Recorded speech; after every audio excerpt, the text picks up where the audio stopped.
Hey, and welcome back to Hustle to Harmony. This is the podcast where we ditch burnout, reclaim our brains, and get our stuff together without sacrificing our souls. Today's episode is super short, spicy, and absolutely necessary because I know that some of you woke up today already feeling behind. It's like you're running on a treadmill that's speeding up without your consent. You need to hear this. You are not behind. You're just buried under other people's priorities. And we're going to unpack that today.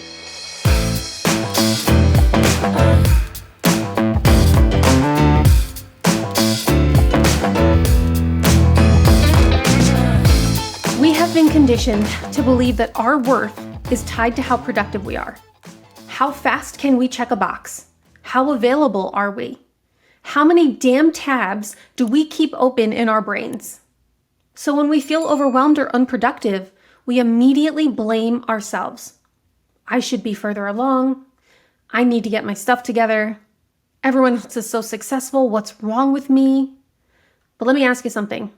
Is your calendar filled with what you decided was important, or did it get hijacked by what other people wanted? Their requests, their deadlines, their drama, their distractions. Because burnout doesn't always come from doing too much. It could come from doing too much that doesn't actually matter to you. This is where we get real, okay? You did not create a business so you could answer Slack messages at 10 p.m.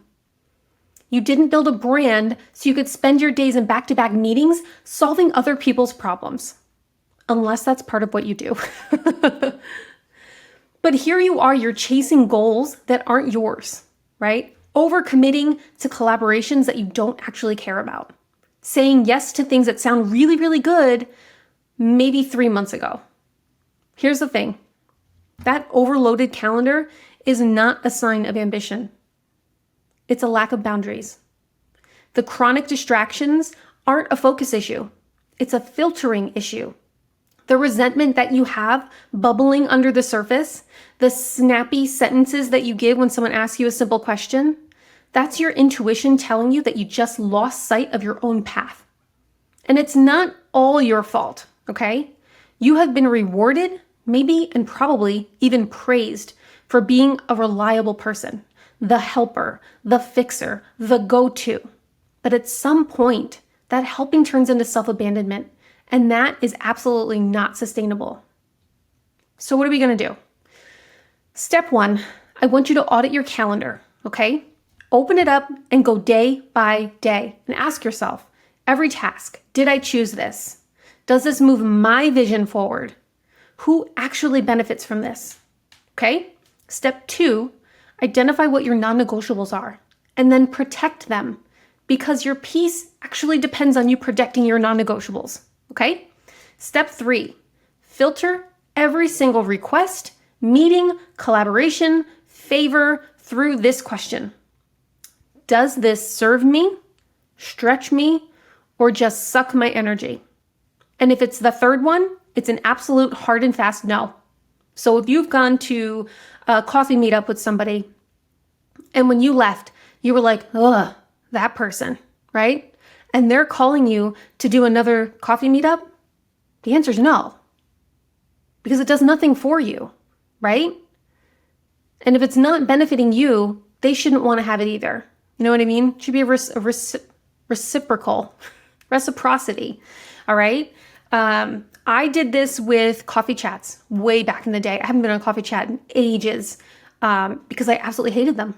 I hated everything about them. Getting on a call with a stranger who was 9 times out of 10 going to try and pitch me in some way, shape, or form. I didn't like it, so I stopped doing them, right? Absolute no, it sucked my energy. Start there. If something sucks your energy, erase it immediately. Sorry, I can't make this. You know what I'm saying? I can't make it. You can say no without having to explain. You can say no without giving somebody a paragraph to respond as to why. Hey, I'm canceling our meeting on Tuesday. Period. Right? I have other things to do. Something else came up. You don't have to go into a full-on, whatever's going on, okay? You are allowed to protect your focus without guilt. It might take a little bit of getting used to. Maybe you'll feel guilty at first, but when you really start working towards the things that fuel your mission, your vision, your values, it's going to become real easy to say no and set those boundaries up, okay? Prioritize your mission without saying sorry. If you're somebody that says sorry often, I want you to write down or mark or something, put a little dot on your phone, whatever, every time you say sorry throughout the day. And then start thinking about why you said sorry. Are you apologizing for yourself?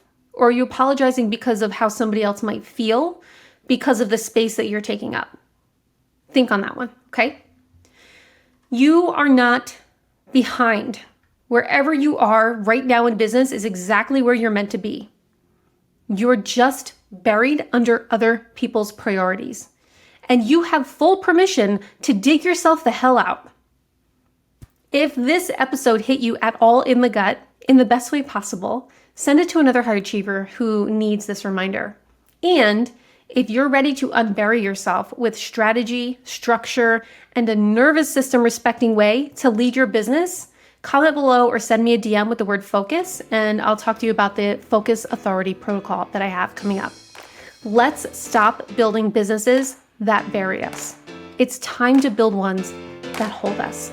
I'll catch you next time.